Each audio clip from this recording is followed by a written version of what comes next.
Okay, those are good questions.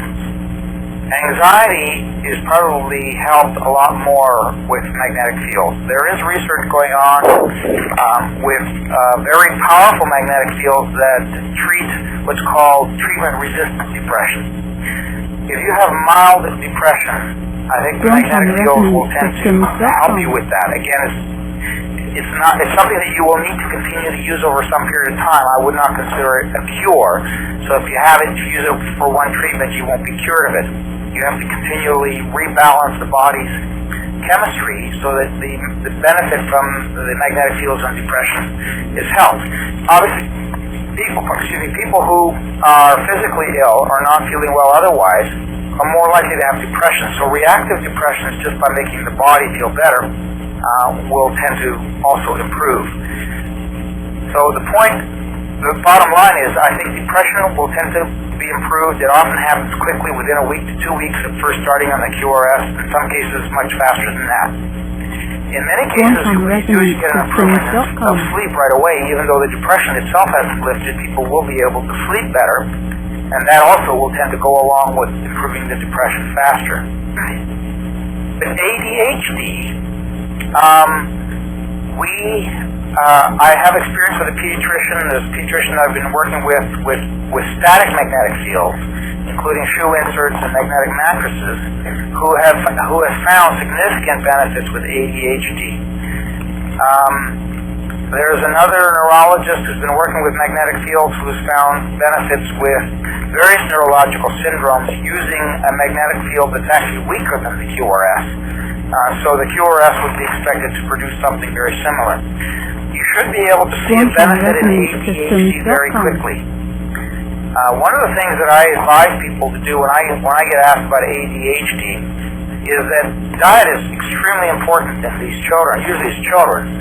And most children have way too much refined sugar in their diets. Many of these children really ought to be on something like an Atkins-type diet, and even for a short time, just to see what difference there is in their behavior. If you cut out the sugar or the refined starches, if you read the book Sugar Buster's Diet, if you cut out those refined carbohydrates, the body is not whipsawed by the outpouring of insulin. So many of these children, I think, are very sensitive to the sugars. Their bodies tend to pour out too much insulin, which causes adrenaline to pour out, which causes them to become hyperactive. So if you stabilize their caloric intake, you stabilize the blood sugar levels in general in these children, you should find significant improvements in behavior. Assuming that you've gotten that under control, then obviously the QRS would also affect the neurological system, and it affects the whole body. So whatever imbalances are causing these children to have ADHD, usually central more than anything, you will tend to calm the body. And one of the ways that happens, again, is through changes in calcium, changes in magnesium, and in general changes in the central nervous system by lowering the pulse frequencies of the brain itself.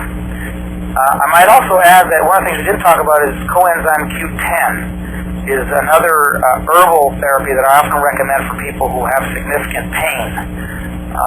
Coenzyme Q10 gets into the cell and helps the cell to function better. So when you're optimizing cellular function, then using that in addition to the other things we talked about, like magnesium, would help even faster. The other thing I would strongly consider in ADHD is supplementing with B vitamins. I suspect a lot of these children, again, tend to have poor diets, and that depletions in vitamins becomes important, I think. What about diabetics? Quantron resonance systems. I'm thinking of all the big things that many people have. Arthritis, diabetes, or blood pressure. We hear phenomenal results. Even people with very, very severe end-stage diabetic changes in their extremities, gangrene, neuropathies, etc. We hear some very, very good stories of people who benefit from that. And the reason for that, again, is the body's tissues are healing. They function better. They get rid of agents and stuff in their cells better. Any cells that are compromised recover faster. Now, the magnetic fields don't create the Lazarus effect. If the tissue's dead, it's dead, and you may still have to cut it away. But where you have compromised tissue near the edges of actual gangrene, then the tissue will recover. If it's dry gangrene, the tissue is dead, it may not recover. You may be able to slough off the dry gangrene better and then have decently healthy tissue underneath it, which would then continue to grow and recover. Remember, the body turns over cells completely about every 7 years.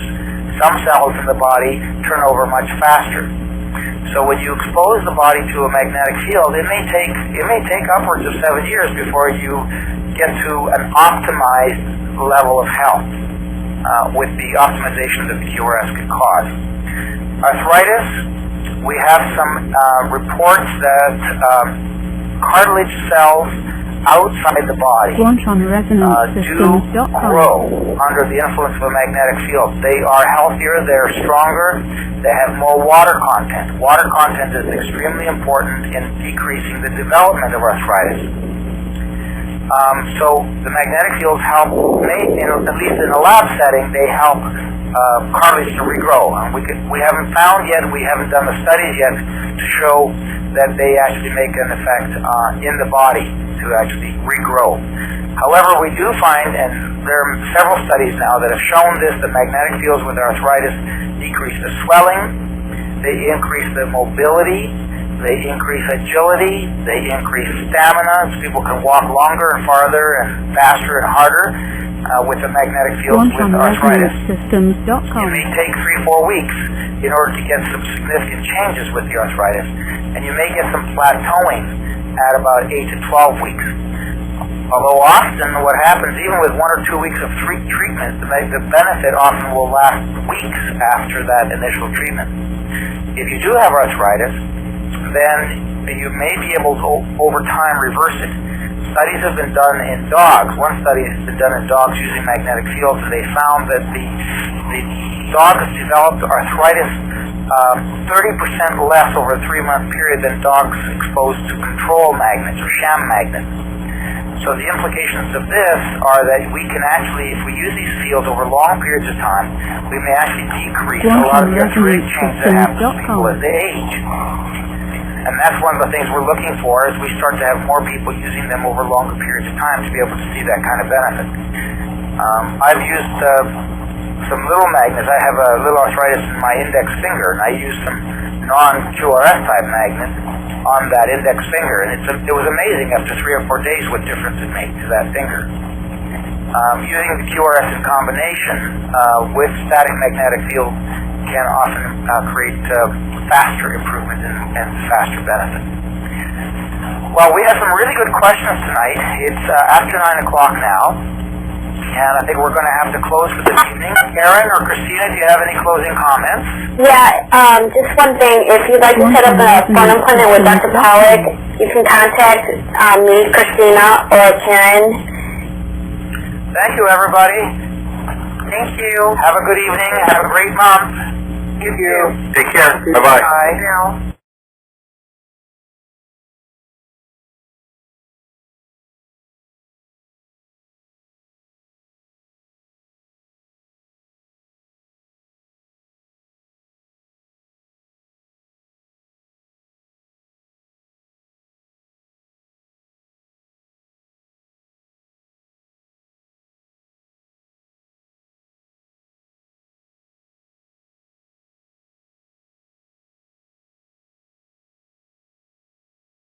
QuantronResonanceSystems.com